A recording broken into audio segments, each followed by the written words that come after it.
Sini hadir.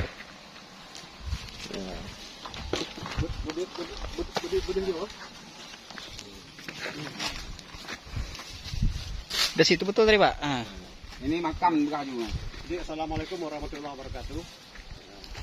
Para penjara yang budiman, kita pada sore hari ini sudah sampai ke makam salah satu Sultan Kerajaan Perlak, yaitu Sultan Perlak ke-12 Ahmad Shah. Beliau ini berkuasa tahun 1108 sampai 1134. Kemudian kita ketahui bahwa Banta Ahmad ini atau Ahmad Shah ini abang kandung dari Putri Nurul Ala yang terkenal itu. Kemudian pada masa kerajaan Islam Perlak ke-12 yang diperintah oleh Ahmad Shah, kemudian pada waktu itu Perdana Menterinya langsung dijabat oleh adik kandungnya yaitu Putri Nurul Ala. Pada masa tersebut kerajaan Islam Perlak mencapai masa kemakmuran dalam bidang pertanian.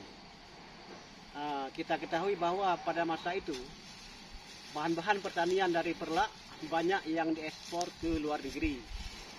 Kemudian lahan pertanian lokasinya meliputi dari Perlak sampai ke Krung Bayan, kemudian ke atas sana sampai ke Penaron. Itu masyarakat semua digaji oleh kerajaan untuk menanam pala, cengkeh, lada, kemudian sampai durian sampai sutra. Kemudian bahan-bahan itu banyak yang diekspor ke luar negeri. Kemudian pelabuhan ekspor impor Perlak pada masa itu adalah Aramiah pusatnya di Bayan, di Birim Bayan.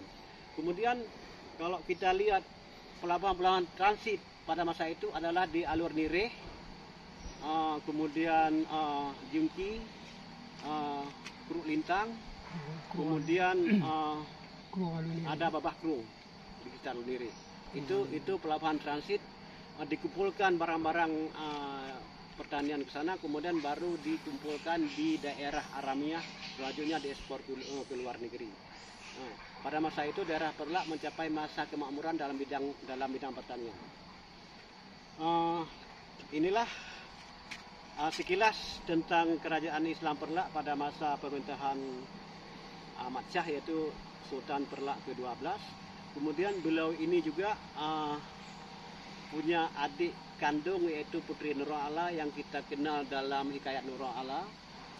Juga Putri Nurul Ala ini dia punya suatu cerita yang lain, yaitu tentang cerita pertama dengan Prabu Tapa.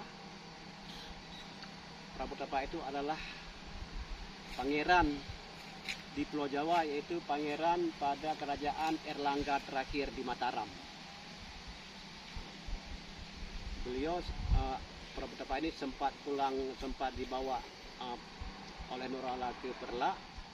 Kemudian pada masa masuk Islam, kemudian juga dia mengaji di namanya pesantren atau Dayah Aliziyah di Tumpun, Bukit Cibrek. Belakangan dia itu menjadi kiai atau pimpinan Dayah tersebut sebelum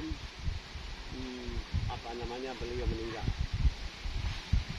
Inilah kita lihat sekilas lokasi makam Raja-Raja Perlak ini nampaknya seperti kurang perhatian dari pihak terkait.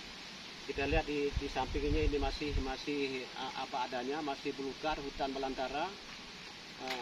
Ini saya di sini sebagai pemandu sejarah Islam Perlak.